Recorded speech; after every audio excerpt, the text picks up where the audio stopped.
Community Featuring เอพิโซดนี้กลับมาพบกันอีกครั้งหลังจากที่ห่างหายกันไปสักพักใหญ่ๆเลยครับกับ Winner สวัสดีครับสวัสดีครับพี่บิ๊ก Hey how's it going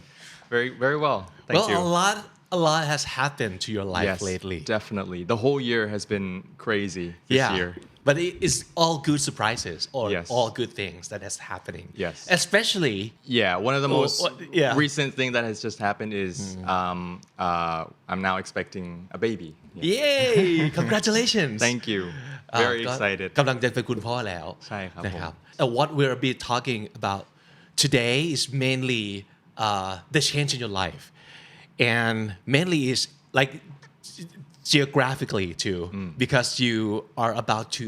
move countries yes Yes. so in less than a month from now I will be moving to Singapore for to move work there for work yes right okay so is Singapore a country that you have had thoughts before of moving to Well, honestly, it's been in the back of my mind as one of the possibility, but it's never like set in stone or like my target to be there. But now that the opportunity presents itself, I just went for it, and it's a great opportunity. right you got promotion basically Yes. to what So I will be working as a regional manager, which means that based on my role, I will be looking at all of the sites. So my company is a chemical company that has pretty much plants all around the globe. So I will be looking at process safety in particular for all the sites in Asia Pacific region. ซึ่งก็ครอบคลุมถึงประเทศแถวไหนบ้างฮะ ก็จะรวมจีน รวมจีนด้วย เกาหลีญี่ปุ่น Southeast Asia แล้วก็ Australia New Zealand so ด้วย you'll be traveling a lot I guess Yes, a lot. But you'll be based in Singapore Yes, so the headquarter for the Asia Pacific region is in Singapore, so which is why I will be moving to Okay. Singapore. so I guess you must be super excited right now Very excited. about lots of things that Yes. is happening all at the same Yes, time a lot of changes are coming for right sure. right so are you the kind of person who always embraces changes Yeah, well, I'm no stranger to changes. I'm like always constantly changing my environment since when I was a kid, and this is not the first time that I will be, basically moving to live in another country. Although the last time was quite a long time ago, which was when I was maybe 7 or 8 years old, that I moved to Germany with my whole family as well. So yeah, I welcome change. I think it's always a good thing. New things to learn. Yeah. เหมือนกับเป็นวิถีของโลกยุคใหม่ด้วยเนาะ ใช่ครับ เหมือนกับที่เราเริ่มคุ้นชินกับคอนเซปต์ของการ work from anywhere กันแล้วอะ ใช่ใช่ คือคุณสามารถจะใช้ชีวิตหรือว่า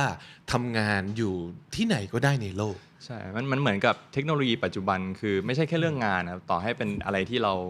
เป็นการพักผ่อนหรือเป็น for our entertainment คือเรา connected กับแทบจะ culture อื่นๆนะครับเป็นปกติอยู่แล้ว อันนี้มันก็เป็นส่วนหนึ่งที่ทำให้ผมว่ามันก็เป็นการเตรียมความพร้อมเราด้วยเหมือนกันนะให้มันไม่ใช่แบบ culture shock ถ้าเทียบกับสมัยก่อน ถ้าสมมติว่าจะต้องเดินทางไปใช้ชีวิตอีกประเทศหนึ่ง ใช่พอวินพูดขึ้นมาเนี่ยผมก็เลยคิดกันได้ว่าจริงๆแล้วเขาว่า culture shock ในอนาคตอาจจะเป็นสิ่งที่เล็กน้อยลงมาเยอะมากก็ได้นะ ใช่ เพราะว่า we are already exposed to lots of cultures Yes. around us if we choose to expose ourselves to all of them or some of them so it's not gonna be a huge shock Yeah. I guess because you kind of know or at least you have some ideas what you'll be like encountering Yeah, even if you've never experienced it yourself, you must have like heard stories, Yeah. right, of how like all of the different things that surprises you when you go and spend time in a different culture. ครับผมก็เชื่อว่านี่อาจจะเป็นสิ่งหนึ่งด้วยนะที่ทำให้ไอเดียของการที่สักวันหนึ่งน้องๆเด็กไทยสมัยนี้ซึ่งกำลังเรียนอยู่หรือกำลังเริ่มทำงานเนี่ยก็อาจจะคิดว่าก็ไม่จำเป็นที่จะต้องอยู่และทำงานในเมืองไทยไปตลอดก็ได้นะ ใช่ เพราะว่าเรามีสิทธิ์แล้วก็ด้วยเทคโนโลยีช่วยด้วยการเดินทางหรืออะไรต่างๆมันสะดวกสบายขึ้นเราก็อาจจะลองไป explore ใช่ ที่อื่นดูบ้างก็ได้ ใครจะไปรู้ไม่รู้ว่าอาจจะไปแบบปี2ปีเดี๋ยวกลับมาไปที่อื่นอีกหรืออาจจะไปแล้วอยู่ยาวก็คือไม่มีใครรู้อะแต่ว่ามันเป็น all the possibilities right It's a very real possibilities. And now you have like all the tools that you need to prepare yourself right? And to how to get yourself ready for those kind of opportunities. I've been talking to a lot of Candy members to the members to our channel Candy Studio and almost like 40% of them has this kind of plans in their mind right now that maybe in 3 or in 5 years I can see myself go and work in another country just to explore just to see what else is out there and it is a fun thing to plan isn't it Yeah. it's like whoa this is like a whole new journey and a whole new place that you can put yourself in and a real possibility is to actually use English Yes. as the main language Probably too one of the main motivations why people nowadays are even more interested than ever to try to learn English and be able to use it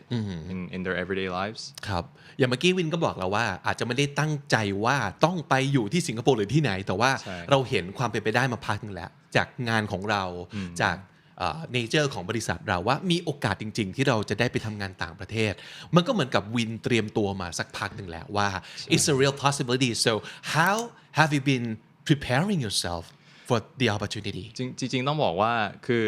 ตอนที่เริ่มต้นทำงานที่บริษัทที่เนี่ยครับผมว่าความคิด mindset ผมเนี่ยก็คงน่าจะไม่ได้ต่างจากเด็กสมัยนี้หลายคนหรือคนที่เพิ่งเริ่มทำงานหลายๆคนว่าก็อยากมองเห็นตัวเองไปทำงานในต่างประเทศอะไรเงี้ยเราก็ต้องเลือกสภาพแวดล้อมที่มันให้วัฒนธรรมแบบนั้นก่อนอย่างตอนที่ผมเลือกบริษัทที่จะทำงานเนี่ยผมก็ make sure ว่าผมเลือกบริษัทที่เป็นบริษัทนานาชาติเป็นบริษัทข้ามชาติก่อน ครับ เสร็จแล้วก็ให้แน่ใจว่าในเนื้องานในคนที่เราทำงานด้วยเนี่ยมันมีโอกาสที่เราจะได้มีปฏิสัมพันธ์กับเพื่อนร่วมงานต่างชาติด้วยเหมือนกัน ซึ่งผมเชื่อว่ามันเป็นสิ่งที่เกิดขึ้นเป็นปกติมากขึ้นแหละใน ครับ หลายๆบริษัทในประเทศไทย ซึ่งมันการเตรียมตัวเนี่ยสำหรับผมนะมันเริ่มต้นตั้งแต่โมเมนต์นั้นเลย แล้วพอเราสามารถพาตัวเองไปในสภาพแวดล้อมที่มันสามารถออฟเฟอร์โอกาสลักษณะแบบเนี้ยครับที่เราจะได้ติดต่อกับชาวต่างชาติเนี่ยพวกเนี้ยมันก็เป็นส่วนหนึ่งของการเตรียมตัวเหมือนกัน ครับ ที่ทำให้เราได้เริ่มเป็นที่รู้จักแล้วก็สะสมความรู้ของเราเองด้วยแล้วก็ให้เราได้เหมือนกับเข้าถึงโอกาสมากขึ้นอย่างโอกาสที่ผมได้ตรงนี้ก็เหมือนกัน คือเราก็ต้องทำงานเราต้องคุยกับคนต่างชาติอยู่ตลอดเวลาเพื่อที่จะรู้ถึงโอกาสที่มันเข้ามาตรงเนี้ยครับแล้วพอถึงเวลาเราก็สมัครไปแล้วก็ถ้ามันทุกอย่างมันพร้อมมันก็จะได้ไปครับ ถ้าเกิดตอนนี้ยังอยู่ในวัยเรียนสมมติเพิ่งเข้ามหาลัยแล้วก็มองไปในอนาคตว่านี่คือสิ่งที่เราอยาก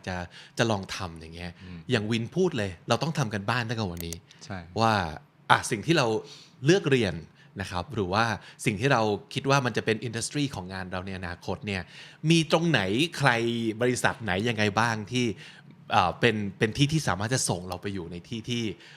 เราอยากไปได้ so you have to do your homework and you have to do a great deal of the research I think right Yes. And it's not just about mastering the language as well. So it's not just about having that language for communication, but it's also about putting yourself out there, in opportunities where you have to know how to present yourself, know how to work with people of different cultures.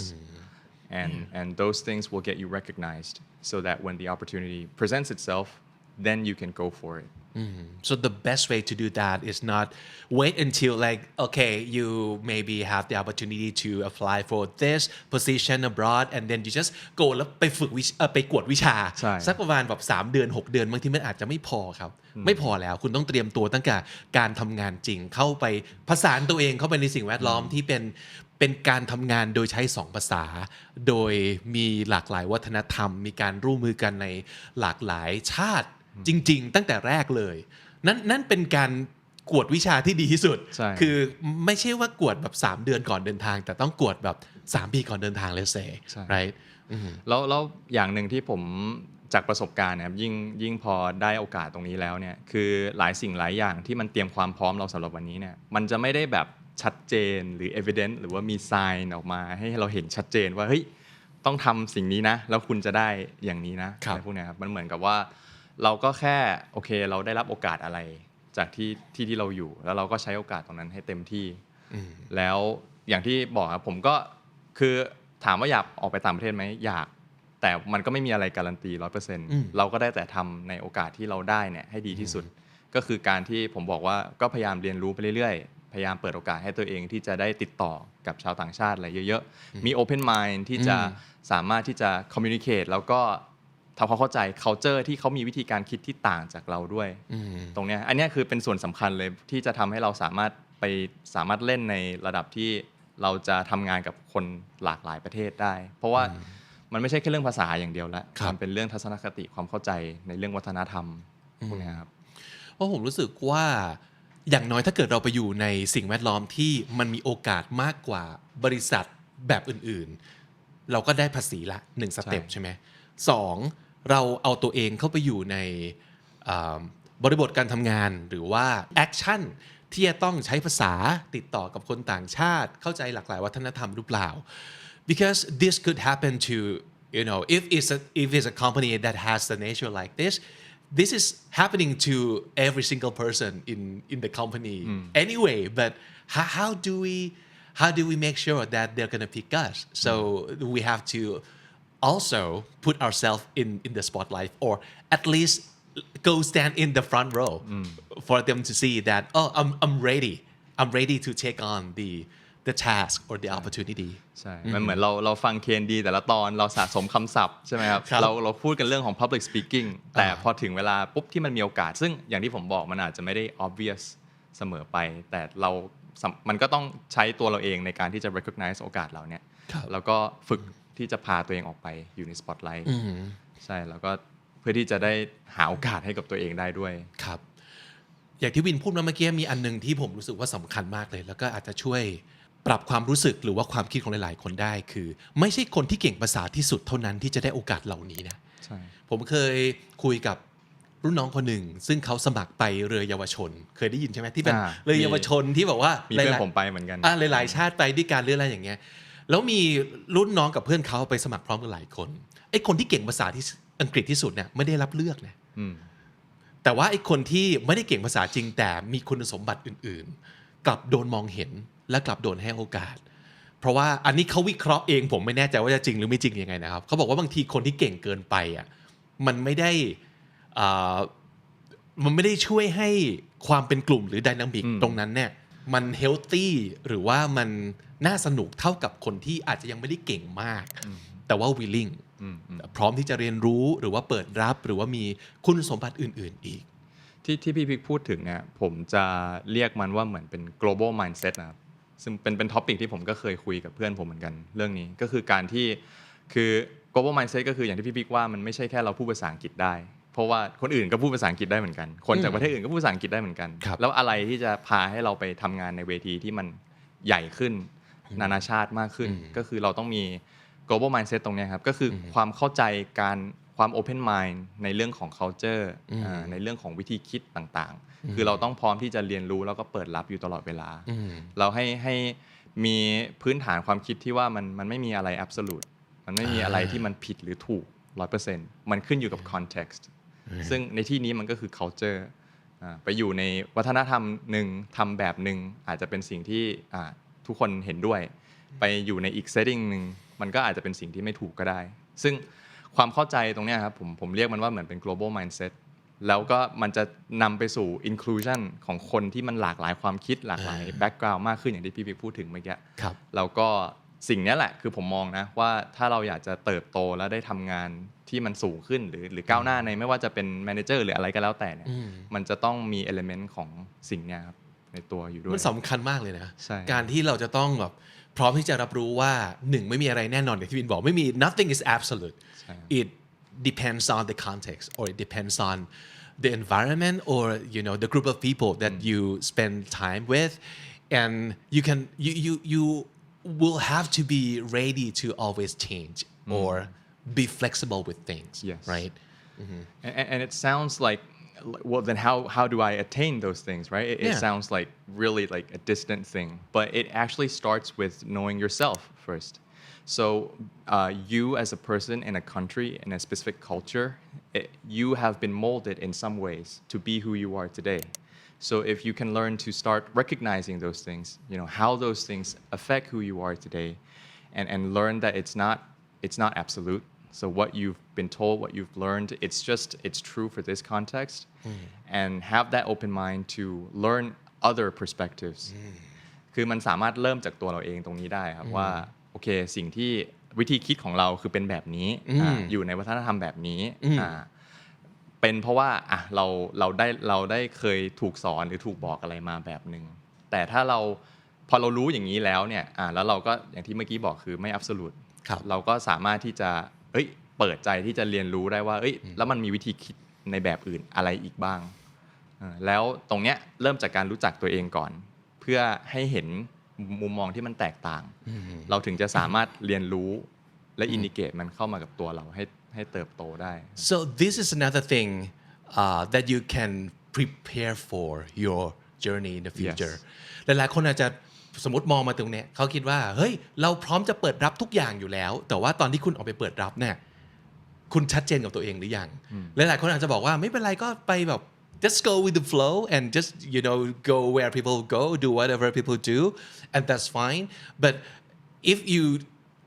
don't establish yourself first and you don't know who you are at a certain degree I guess that could be very confusing or frustrating in the future เราก็จะถูกพัดพาไปตลอดเวลามันทำให้คิดถึงแบบอันนี้แบบอาจจะฟังดูนิยายกำลังภายในนิดนึงนะครับ เขาบอกว่าถ้าเกิดจะเป็นแบบยอดกระบี่อ่ะคือต้องแบบฝึกกระบี่ให้ถึงขั้นสุดแล้วทิ้งแบบแล้วยอมทิ้งมันไปอ่ะเริ่มจาก self awareness ก่อนรู้จักตัวเราเองก่อนแล้วไม่ยึดกับมันสามารถคลายมันได้เรียนรู้ที่จะคลายจากมันได้แต่เราจะไปคลายจากอะไรที่เราไม่รู้มันมีอยู่ไม่ได้ไงเราก็ต้องเริ่มต้นจากแล้วเราคือใครเราเป็นยังไงอะไรคือเหตุผลที่เราเป็นแบบนี้ก็ต้องเริ่มจากตรงนี้ก่อนเราถึงจะสามารถคลายจากตรงนี้ได้เพื่อที่จะเปิดรับสิ่งใหม่ๆในบริบทบอกว่าคำ buzzword ก็คือมันก็คือคำว่า relearn unlearn เหล่านั้นแหละถูกไหมฮะคือบอกwe need to learn and you have to know yourself you have to know your things and then just unlearn it because if you stick with what you know and you're not open to the possibility that there might be other set of knowledge that could come and debunk everything that you have known before if you don't think that could happen you're stuck right sometimes you have to unlearn things to make space for new things to come in your life which is why change is always a good thing right because it disrupts the structure the things that you know in order to introduce new things to unlearn and then learn new things it's kind of tricky right it's like okay in order to be very open you have to kind of know who you are first and then you just have to like release of yourself your own self in order to change for the better or learn how to be with other people in this big world แต่จริงๆอ่ะเรามีเครื่องมือค่อนข้างพร้อมอยู่แล้วในยุคนี้ครับในการเตรียมการตรงนี้คือเรามีหนังเรามี YouTube เรามีพอดแคสต์ให้ฟังที่เราจะได้รับเรื่องราวที่แตกต่างออกไปคือนอกจากเรื่องภาษามันก็ช่วยให้เราสามารถสื่อสารได้และเข้าถึงเนื้อหาคอนเทนต์สิ่งเหล่านี้แต่ว่าพอเราฟังสิ่งเหล่านี้แล้วมันก็คือแค่ลองโยงลอง relate กับตัวเราเองว่าเรารู้สึกยังไงเราเห็นด้วยเราไม่เห็นด้วยยังไงแล้วตรงเนี้ยครับอันเนี้ยแหละมันก็คือที่พี่พูดถึงเรื่องของ awareness เรื่องของอะไรพวกเนี้ยคือ tools มันพร้อมอยู่แล้วแค่เราจะหยิบมันมาใช้ไหมสิ่งต่างๆเหล่านี้มัน maybe you're underutilizing them it's there for you to use but maybe you just take them for granted like this is for entertainment this is like something that I watch before I go to sleep at night but you can actually learn from all these like a great deal that which would help you prepare yourself yes and then you can start to look at maybe your workplace the people you see every day and how maybe you would get opportunities that you get to talk to like in front of people maybe in English maybe to someone from a different country and things like that so but many people they might shy away from that they might get intimidated they are afraid of failures afraid of embarrassing themselves but it's the risk that you always have to take it's a risk that would always be there ซึ่งคือมันก็โยงกลับไปหาที่พูดถึงเรื่องว่า put yourself out there ครับก็คือนอกจากเครื่องมือที่มันมีพร้อมแล้วแต่แบบฝึกหัดจริงมันมีอยู่รอบตัวในชีวิตเราซึ่งผมเชื่อว่าอย่างที่ผมบอกคือบริษัทหลายๆที่เนี่ยภาษาอังกฤษมัน เริ่มเป็นเรื่องที่เป็นนอร์มมากขึ้นแล้ว ครับ ว่าจะต้องใช้ในการสื่อสาร มันอาจจะมีโอกาสอะไรในบริษัทของคุณในสภาพแวดล้อมของคุณที่คุณสามารถที่จะเอาตัวเองออกไป ครับ สื่อสารติดต่อทำงานหรืออะไรพวกเนี้ยครับ ชอบการที่วินพูดถึงคาว่า global มากเลย จริงๆก่อนหน้านี้มันมีคำว่า global citizen เนาะแล้วหลังจากที่เราลองไปบอกว่าค้นคว้ามันดูนิดนึงเนี่ยเราก็พบว่าจริงๆคุณเป็น global citizen ได้โดยไม่จำเป็นต้อง you don't have to leave the country to be a global citizen because being a global citizen doesn't mean you have to go and live or work abroad not necessarily you can be a global citizen from anywhere from your own home but it's the mentality right Yes. it's the mindset or whatever you decide to get yourself involved in It's the mindset, the mentality, the attitude that you have, that open-mindedness to accept different opinions, different perspectives, different cultures. I think all of those, can be traced back to this global citizen thing. คือซึ่งมันจะยิ่งเป็นนอร์มมากขึ้นนะคือผมยังจำได้ว่าตอนที่ผมไป UN แล้วก็มีพี่อีกคนหนึ่งที่เขาไปด้วยแล้วเขาเป็นลูกครึ่งฟิลิปปินส์เขาก็พูดถึงเรื่องนี้เหมือนกันคือผมก็เคยถามว่าคุณรู้สึกเป็นคนฟิลิปปินส์หรือเป็นคนไทยมากกว่ากันแต่เขาคำตอบผมตอนนั้นก็เป็นเรื่องใหม่สำหรับผมเหมือนกันก็คือเขาบอกว่าเขาไม่ได้รู้สึกเป็นแบบ so neither ไม่ได้ identify ตัวเองกับอะไรเลยแต่ว่ารู้สึกว่าเขาเป็น global citizen มากกว่าคือพอเขามีมุมมองแบบเนี้ยเขาก็คือไม่ได้ยึดติดอยู่กับแนวคิดของฝั่งใดฝั่งหนึ่งทั้งพ่อทั้งแม่เขาที่มาจากคนละประเทศอะไรเงี้ยครับเพราะมันไม่จำเป็นต้องทำอย่างนั้นก็ได้ ใช่ ในยุคนี้คือ ใช่ คุณไม่ต้องยึดอยู่กับอะไรแล้วคิดว่าต้องเป็นพวกนี้เสมอ ใช่ เราไม่มีวันเปลี่ยนฝั่งหรือว่าไม่มีวันจะไปคิดอย่างอื่นได้ ใช่แล้วมันก็จะได้สามารถมองเห็นโอกาสมากขึ้นว่าเฮ้ยเราอาจจะเคยคิดว่าเรื่องนี้มันไม่เกี่ยวกับเราเพราะอันนี้มันโอ้โห global issue เราจะไปรู้เรื่องทำไมมี activities พวกนี้เราจะไป participate ทำไมแต่พอเราเปลี่ยนมี shift in mindset ตรงเนี้ยมันก็ทำให้เรามองเห็นโอกาสมากขึ้นว่าจริงๆแล้วมันก็เรื่องของเราได้ด้วยเหมือนกันเราไม่จำเป็นที่จะต้องยึดอยู่กับแค่เฉพาะ culture ใด culture หนึ่งอย่างเดียวหรือวิธีคิดใดวิธีคิดหนึ่งอย่างเดียว it's all connected right Yes. these days อะไรต่อมีอะไรมันเชื่อมโยงกันหมดไฟไหม้ป่าในแคลิฟอร์เนีย มันดูไกลๆนะ แต่มันเกี่ยวนะ ใช่ ถ้าเกิดจะมองให้เกี่ยวมันเกี่ยวได้อะไรอย่างเงี้ยถ้าสมมติเกิดคุณยังรู้สึกว่าพ้นไปจากสิ่งที่เรามองเห็นมันคือไม่เกี่ยวกับเราแล้วอะนั่นคือยังไม่ได้มี global mindset หรือว่า global citizen and in order for you to move country or maybe wanting to seek opportunities elsewhere besides Thailand ไม่พูดว่านานแค่ไหนตลอดชีวิตช่วงหนึ่ง you need this you need the global mindset in order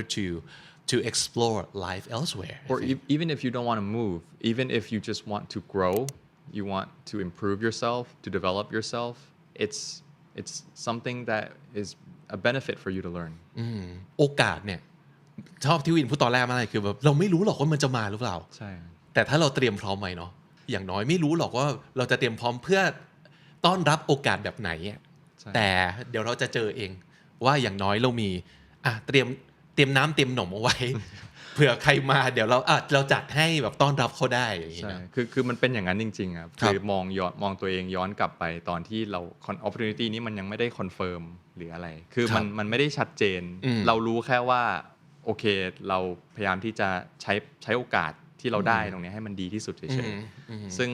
ผมอยากจะเน้นตรงนี้เพราะว่าผมเชื่อว่าตรงนี้มันจะช่วยเปลี่ยนวิธีคิดของใครหลายๆคนที่อาจจะรู้สึกว่าตัวเอง stuck อยู่อาจจะรู้สึกว่าไม่อาจจะขาด encouragement หรือว่ามันมองไม่เห็นแต่เชื่อเถอะว่าคือถ้าคุณใช้โอกาสตรงนั้นให้เต็มที่แล้วก็เรียนรู้ในเรื่องเนี้ยครับเรื่องของ open mindedness เรื่องของการรู้จักตัวเองแล้วก็ไม่ยึดอยู่กับมันเรียนรู้สิ่งใหม่ๆเนี่ยมันการันตีไม่ได้แต่มันการันตีได้ก็คือคุณจะเติบโตแล้วมันจะนำไปสู่อะไรใหม่ๆแน่นอนหลายครั้งคนที่ stuck อย่างที่วินพูดเมื่อกี้นะอาจจะเป็นเพราะว่าเขาเห็นแค่ว่าเขาได้อะไรมาเช่นเขาเกิดมา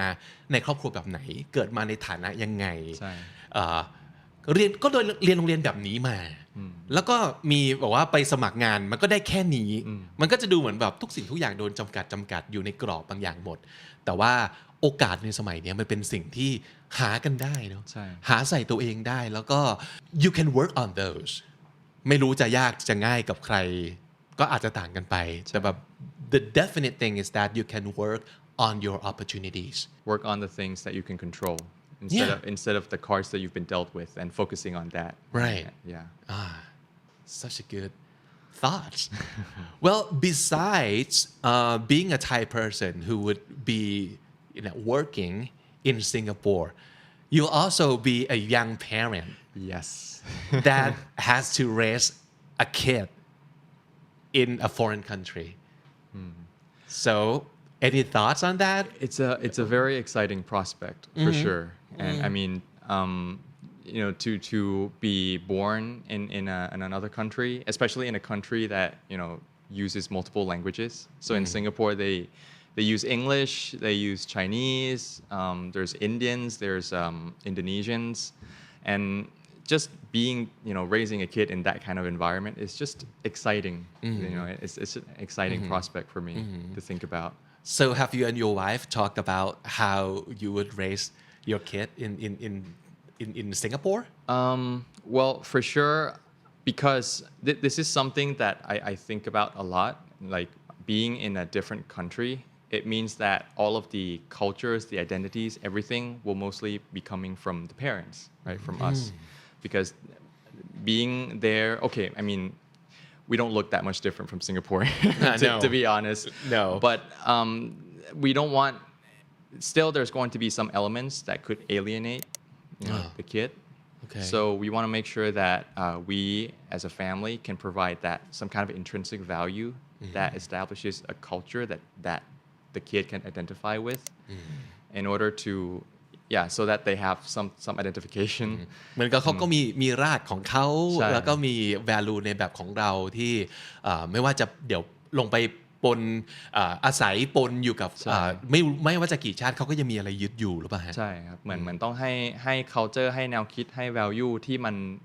ให้เขาสามารถ identify ตัวเขาเองกับอะไรบางอย่างได้ด้วย เพราะว่ามันเป็นสิ่งที่บางคนอาจจะมองข้ามคือเรามองแค่ benefit อย่างเดียวเดี๋ยวจะได้ภาษา ครับ เดี๋ยวจะได้ตั้งหลากหลายภาษาได้ไปอยู่ในสภาพแวดล้อมดีๆหรืออะไรก็แล้วแต่ว่าเด็กเติบโตมันจำเป็นที่จะต้องเริ่มจากตัวตนเขาก็ต้องมี process ของการทำความรู้จักกับตัวเขาเองด้วยเหมือนกัน ครับ ซึ่งตรงเนี้ยมันจะมาค่อนข้างเน้นที่พ่อกับแม่แหละว่าจะสามารถ provide culture provide identity ตรงเนี้ยได้มากขึ้นหน่อยเพราะว่าไม่งั้นเขาก็จะรู้สึกว่าไปอยู่ในสภาพแวดล้อมใหม่เขาก็ไม่เหมือนคนอื่นกลับมาบ้านเขาก็ไม่รู้เขาคือใคร มันก็จะดูบอกว่า stuck in limbo นิดนึง ใช่ใช่ ตกลงยังไงกันแน่ใช่ไหม So that's something that my dad actually also had a concern when we moved to Germany. And that's what he did for you too when Yes. you were in Germany, Yeah, right? that's the same thing that he did, and not necessarily that he has to introduce me to Thai culture or anything. ไม่ Right? ต้องมานั่ง Because- รำไทยกัน ใช่ อีกแล้วเนาะ แต่ว่ามันแค่เป็นเหมือนกับแนวคิด culture ครับ แล้วก็ value สิ่งที่เรามองเห็นว่าเป็นสิ่งที่สำคัญอะไรเงี้ยครับของครอบครัวเราคืออะไร เช่นอะไรบ้างอยากรู้ ถ้าสมมติเกิดสิ่งที่วินอยากจะพูดคุยหรือว่าแบบอินเซลไปในตัวลูกเลย ก็ อะไรบ้างที่คิดว่าสำคัญครับ ในเรื่องความเป็นไทยที่ไม่ใช่การรำไทยอ่ะ ผมอาจจะไม่ได้ label มันว่าแบบความเป็นไทยหรืออะไรยังไง แต่ว่าก็แค่เรื่องของการตั้งคำถามเรื่องของการทำความรู้จักตัวเอง เรื่องของการได้คิดได้อะไรพวกนี้ครับแล้วก็เรื่องของความซื่อสัตย์ซึ่งดูเป็นเรื่องเบสิกมากเลยแต่ผมมองว่ายิ่งจากประสบการณ์ที่ผมมองย้อนกลับไปครับหลายอย่างคือมันเป็น value ที่ค่อนข้างสำคัญและให้ structure ที่มั่นคงให้กับการเติบโตของเด็กคนหนึ่งพอสมควรนะครับ ก็คือเราไม่ได้มานั่งเลเบลว่าความเป็นไทยมันแปลว่าอะไรก็ตามที่มันเกี่ยวข้องกับเชิงวัฒนธรรม ใช่ เช่นการไหว้สวยการอ่อนน้อมถ่อมตนต่อผู้ใหญ่ซึ่งมันก็เป็น great value แต่ว่ามันก็อาจจะเป็นแบบ set of value that some might say like the conventional kind of values but you were looking at something that is more universal would I say Yeah. It's kind of an evolution, I guess, of culture nowadays. That it's not that apparent anymore. Like what this person, what kind of culture this person has, and it's more about like the mindset, the thinking. แต่มันก็ยังเป็นสิ่งที่สำหรับวินและโมและพัญญานะครับซึ่งจะไปเป็นคุณพ่อคุณแม่ที่เลี้ยงลูกในประเทศอื่นเนี่ยคิดว่ายังสำคัญอยู่ไหมที่1ภาษาไทยเขาก็ยังต้องได้2เขาก็ยังต้องรู้จักแบบไหว้เป็นมีสัมมาคารวะอะไรต่างๆเหล่านี้ Would that still be relevant you think or important to your family สำหรับผมมองว่าก็ยังสำคัญอยู่นะครับก็คือคิดว่าก็แน่นอนก็ต้องให้เขารู้ภาษาไทยด้วย ครับ แล้ว physically แล้วเขาก็ยังเป็นคนไทยอยู่ ครับ คือผมก็เลยรู้สึกว่าคือนึกถึงตัวเราเองเราก็คงเราเป็นคนไทยเราก็คงอยากรู้ว่าแล้วที่บ้านเกิดเราเขาเป็นอะไรยังไงก็คง introduce concept ตรงนี้ให้เขาว่ามันคืออะไรภาษาแน่นอนเขาก็ต้องเรียนรู้อยู่แล้ว It would be such a fun adventure for you and your family definitely yeah like the next phase yeah well I hope you have fun and wish you all the best the whole family and yourself work-wise family-wise and I think you're going to be having a lot of fun exploring the new territory have you been to Singapore before No, actually, really yes. oh okay not But even as not a even- visitor No, but my wife has been there twice. oh, okay So I guess she'll be the tour guide of the family when All we right. first get there. okay so and this is like the new year new journey for you Yeah. okay so have fun and stay safe of course Thank you. ขอบคุณมากๆที่แวะมานะครับขอบคุณวินมากครับ ครับขอบคุณพี่ สวัสดี มาก ค ค รั รับ บ